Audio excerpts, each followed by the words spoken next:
All right, yeah. So I'm gonna talk about the third part of this trip to Kenya, Rwanda, and Uganda. So I landed in Uganda, and I was greeted nice, you know. I sat there and took a taxi, and I stayed in this area called Entebbe, if that's how you pronounce it. You know, I might be pronouncing it a little wrong, but I think it's pronounced Entebbe. So long story short, while I was driving, you know, I was amazed by the sights. Again, you in Africa, things look different. And, you know, I enjoyed it. The hotel wasn't too far from the airport, probably like a 20-minute drive.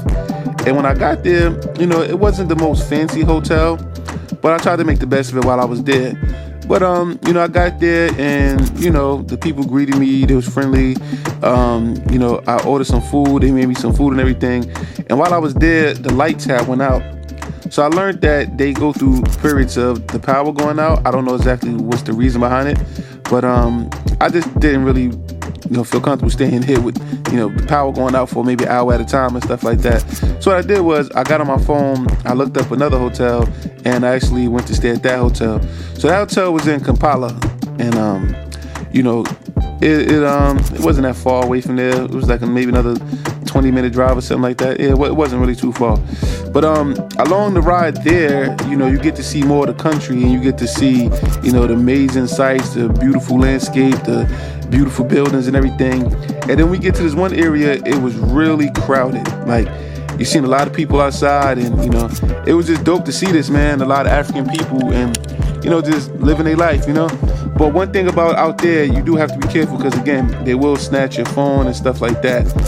So the driver just told me basically don't hold your phone too close to the window while it's open because somebody will try to snatch it and things of that nature. You got to remember, man, some of these countries, people are, you know, they're kind of poor and stuff. So, you know, I don't think they'll try to harm you as far as trying to hurt you directly. But, yeah, they will do little things like snatch your purse or stuff like that. So you just have to be careful. But yeah, I stayed in this hotel. The hotel is pretty dope.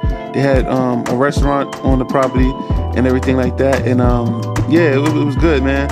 I ordered lobster, you know, stuff like that, you know, and I had a real good time. So while I was there, you know, I went to this museum that was literally right down the block. And next to it was also this, I don't know if it was like some kind of government building or whatever. So, you know, you had like guys, you know, standing outside and all of that stuff. And it was just dope, man. Like I said, nobody tried to harm me. I didn't feel like I was, you know, in danger while I was out there. I literally walked to the museum. So when you go to the museum, you basically get a history of Uganda.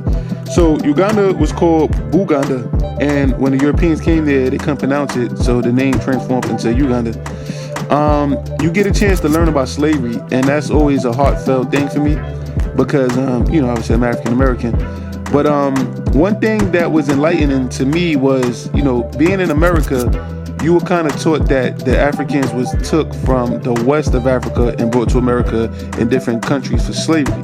You don't really know about the east of Africa. You know, they kind of tell you that very rarely they took people from the east of Africa. And basically, yeah, that's what we were taught here in America, you know. So when I was out there, you know, you learned that, no, they took people from all around Africa. It's just that the people that they took from the east of Africa, they took them to countries that's, you know, towards the east of Africa. And I'm like, oh, wow. So, you know, they took them to Asia and, you know, different places like that. And I'm just like, wow, man, like I really wasn't taught this in school. And it was just, it was like a yin and a yang type of feeling. Because on one part, you're learning, so you're happy. Then the second part, what you're learning is making you angry. You know what I'm saying? So it is what it is, man. But yeah, you know, they take you through this history lesson, you know, and one thing I realized is the lady who was talking, she was very quiet. Like she spoke with a very quiet tone. And I don't know if that's just a coach out there or whatever.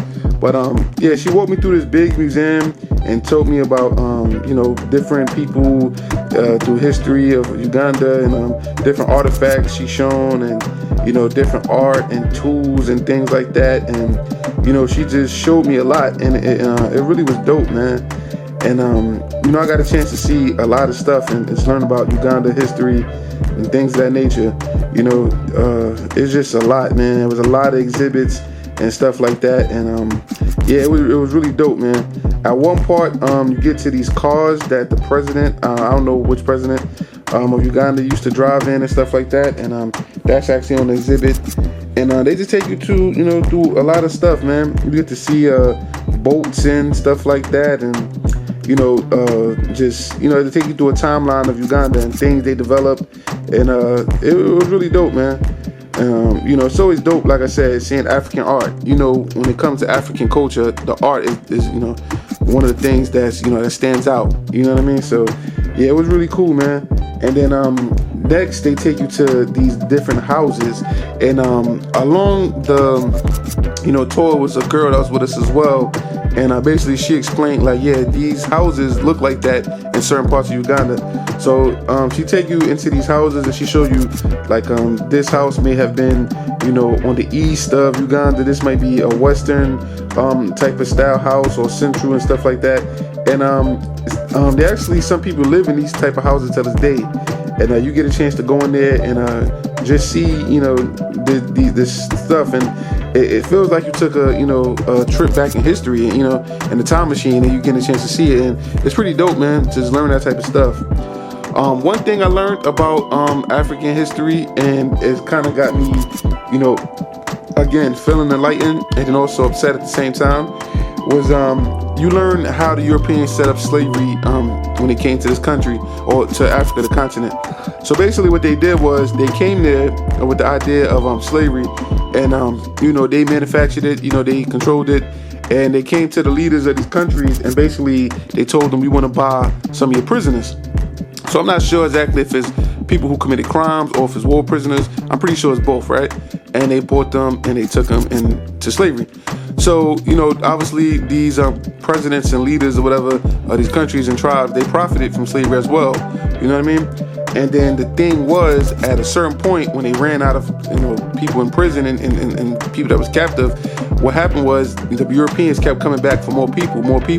What they would do is, at this point, the president of Uganda, or the leader of Uganda, I want to call him, at that time, they would do something where, if he didn't like something you said, he'll send you to slavery. If you did anything wrong, he'll send you to slavery. The most minor crime, send you to slavery. And at one point, he felt like all the women in the country or in the area, in the tribe or whatever, was his. So if he came to you and was like, hey, I want to sleep with your wife, if you refuse, he'll send you to slavery. And that's basically what they did, man. And when I learned that, I was just like, wow, I felt, like I said, angry, but at the same time, I felt enlightened, man. So, yeah, from there, went back to the hotel, ate some food, and, I actually even went to a mall, and, went to the mall, walked around, and just learned a little bit about out there and stuff. And it was cool, man. See, I stayed there for like a couple days, and then I made my way back to Kenya, man, where, I finished off the rest of my trip, man. But yeah, it was really good, man, learning about that stuff, man. Again, if you're ever thinking about going to Africa, you definitely can do what I did and go to those two countries. They also have an alliance, if I'm not mistaken. I think it's called the East African Alliance. So you're able to go to those countries with the visa from Kenya. There's some other countries out there that you also can visit, but I didn't have enough time to stay out there. But yeah, man, definitely check that out, man. And yeah, see as much of Africa as you possibly can, man. All right, peace.